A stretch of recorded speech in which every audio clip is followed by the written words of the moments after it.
ஒரு ஜீன் முக்கிய உயிரினம், அதாவது முக்கிய ஒரு ஜீன் இல்லைன்னா உயிரினம் ஒன்று உருவாகிறதையும் பார்க்க போகிறோம்.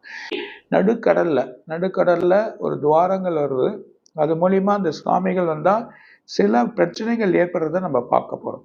ஒரு மிகப்பெரிய தீ கட்டுக்கடங்காத எண்ணெயை தீ விபத்தாக போகுது. ஒரு மிகப்பெரிய கட்டுக்கடங்காத ஒரு எண்ணெயோட தீயை நம்ம பார்க்க போகிறோம். முக்கிய எரிமலை இருக்குது. அக்கம் பக்கத்தில் இருக்க இடங்கள்லாம் ஒரு விதமாக ஆக போகுது. அது மூலியமா கண்டிப்பாக சில ஆட்கள் பிரச்சனையாக போகிறாங்க. உடல் வங்கக்கடல் பொங்கும்.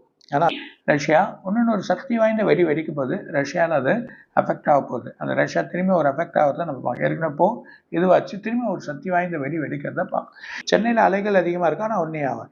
இது வரைக்கும் பார்க்காத பனி சரிஞ்சிடுச்சு. அது இல்லாமல் அதுலேயும் இன்னொன்று பெரிய பனி சரிய போகுது. அது சரி சொல்லதான் இந்த கடல் மட்டங்கள் உயர்தான் நம்ம பார்க்க போகிறோம். 2 விமானங்கள் தரையிறங்குறத கஷ்டப்பட்டு வேற ஊருக்கு போய் இறக்குவாங்க.